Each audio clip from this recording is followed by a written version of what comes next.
નમસ્કાર ખેડૂત ભાઈઓ, આજે આપણે વાત કરીશું કે પ્રધાનમંત્રી કિસાન સન્માન નિધિ 22મો હપ્તો ક્યારે આવવાનો છે, તો કઈ તારીખ છે તે ઓફિશિયલ એક અપડેટ આવી છે, મોટી અપડેટ આવી છે કે કઈ તારીખે તે 22મો હપ્તો ખેડૂતોના ખાતામાં આવવાનો છે અને આજે 22મો હપ્તો હજી સુધી આવ્યો નથી, મોડું કેમ થયું છે તે આ વિડીયોમાં આપણે સંપૂર્ણ માહિતી લેવાના છીએ. અને જો તમે અમારી ચેનલમાં ન હોય તો ચેનલને લાઇક, શેર અને સબસ્ક્રાઈબ કરી દેજો અને બેલ નોટિફિકેશન ઓન કરી દેજો, જેથી અમારો વિડીયો સૌપ્રથમ તમને પહેલાં પહોંચી જાય.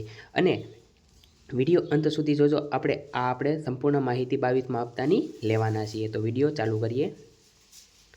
એમાં વાત કરીએ તો પ્રધાનમંત્રી કિસાન સન્માન નિધિ 22મા હપ્તાની રાહ જોઈ રહેલા ખેડૂતો માટે થોડી રાહતના સમાચાર આવ્યા છે. છેલ્લા 7 વર્ષના ટ્રેન્ડને જોતા સરકારે સામાન્ય રીતે ડિસેમ્બર-માર્ચનો હપ્તો જાન્યુઆરી કે ફેબ્રુઆરીમાં જારી કર્યો છે. એટલે કે જે હપ્તા જે છે તે ડિસેમ્બર-માર્ચમાં અને જાન્યુઆરી કે ફેબ્રુઆરીમાં જારી કર્યા હતા. આ વખતે થોડું મોડું થયું છે, પરંતુ એવું અનુમાન છે કે 2000 રૂપિયાનો આગામી હપ્તો માર્ચ 2026ના પહેલા કે બીજા અઠવાડિયામાં ખેડૂતોના ખાતામાં ટ્રાન્સફર થઈ શકે છે. એટલે કે જ્યાં 22મો હપ્તો જે છે તે 2000 રૂપિયા ખેડૂતોના ખાતામાં આગામી એટલે કે માર્ચ મહિનો અત્યારે ચાલુ છે તેમાં પહેલા અઠવાડિયામાં અથવા બીજા અઠવાડિયામાં ખેડૂતોના બેંક ખાતામાં ટ્રાન્સફર થઈ જશે.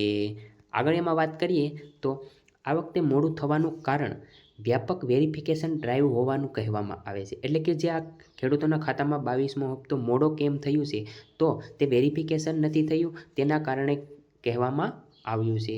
સરકાર લાભાર્થીઓનો સ્વચ્છ અને પારદર્શક લિસ્ટ સુનિશ્ચિત કરવા માટે મોટા પાયે તપાસ કરી રહી છે, જેમાં માત્ર 21મા હપ્તા દરમિયાન લિસ્ટમાંથી આશરે 70 લાખ નામો દૂર કરવામાં આવ્યા હતા. એટલે કે જે આ 21મો હપ્તો દરમિયાનમાં જે લિસ્ટમાં જે ખેડૂતોના KYC પૂર્ણ નથી થયેલું અને એવા 70 લાખ ખેડૂતોના નામ દૂર કરવામાં આવ્યા હતા, જેમને ખોટી રીતે લાભ મેળવ્યા હતા, આવકવેરા ચૂકવનાર હોવા છતાં રજિસ્ટ્રેશન કરાવ્યું હતું અથવા જેમના ડોક્યુમેન્ટ અધૂરા હતા તેમ દૂર કરવામાં આવ્યા હતા.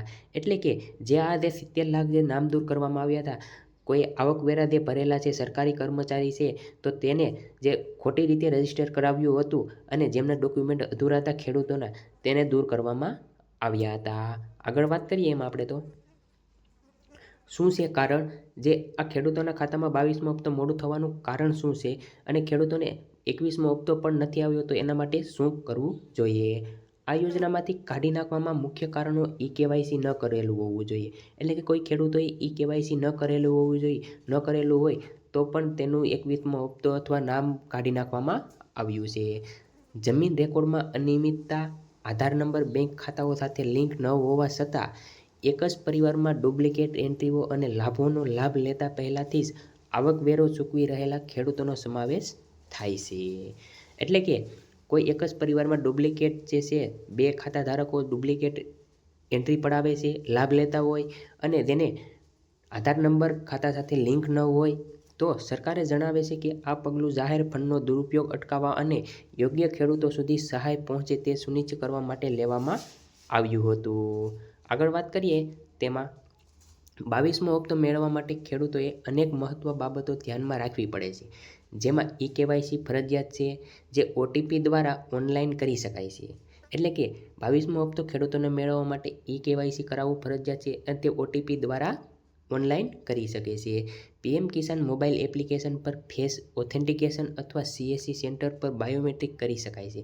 એટલે કે તમે જે 22મો હપ્તો મેળવવા માટે તે મહત્ત્વનું જે છે KYC, તો તમે PM કિસાન મોબાઈલ એપ્લિકેશન પર જઈ અને તમારું ફેસ દ્વારા ઓથેન્ટિકેશન તમે કરી શકો છો અથવા તમારા નજીકના CSC સેન્ટર પર જઈ અને બાયોમેટ્રિક પણ કરી શકો છો. આ સિવાય રાજ્ય સરકાર દ્વારા લેન્ડ સીડિંગ અને જમીન રેકોર્ડ વેરિફિકેશન આવશ્યક છે. એટલે કે આમાં તમારે લેન્ડ સીડિંગ કરાવવું ફરજિયાત છે અને જમીન રેકોર્ડ વેરિફિકેશન પણ જરૂરી છે. બેંક ખાતાઓને આધાર સાથે લિંક અને એક્ટિવ કરવું જરૂરી છે. આગળ વાત કરીએ તેમાં તો જો ખેડૂતનું નામ અગાઉ કાઢી નાખવામાં આવ્યું હતું પરંતુ તેને હવે બધા ડોક્યુમેન્ટ સુધારી લીધા છે, તો તેઓ ફરીથી પાત્ર બની શકે છે. એટલે કે પણ જો ખેડૂતનું અગાઉથી નામ નીકળી ગયેલું છે અને હવે બધા ડોક્યુમેન્ટ સુધારી લીધા છે, તો તેને ફરીથી મળવા પાત્ર 22મો હપ્તો રહેશે. આ સ્ટેટસ ચેક કરવા માટે સત્તાવાર પોર્ટલ પર જાઓ, એમાં ક્નોક યોર સ્ટેટસ પર ક્લિક કરવાનું રહેશે, રજિસ્ટ્રેશન નંબર દાખલ કરવાનો રહેશે અને તપાસો કે KYC, લેન્ડ સીડિંગ અને આધાર બેંક સીડિંગ ત્રણેય માટે યસ છે કે નહીં. એટલે કે તમારું KYC યસ કરેલું છે, લેન્ડ સીડિંગ યસ કરેલું છે અને આધાર બેંક સાથે જે તમારું ત્રણેય માટે યસ ઓપ્શન ચાલુ હશે તો તમને 22મો હપ્તો ખેડૂતોના ખાતામાં ડાયરેક્ટ DBT બેંક દ્વારા ટ્રાન્સફર થઈ જશે. જો તે ન હોય તો તેને તાત્કાલિક સુધારો કરો અને જો તમારું ઓપ્શન ન હોય, ત્રણમાંથી ઓપ્શન ન હોય તો તમે યસ કરી લો. તો ખેડૂત ભાઈઓ, જો તમને આ વિડીયો પસંદ આવ્યો હોય તો ચેનલને એક સબસ્ક્રાઈબ કરી દેજો. જય હિન્દ, જય ભારત.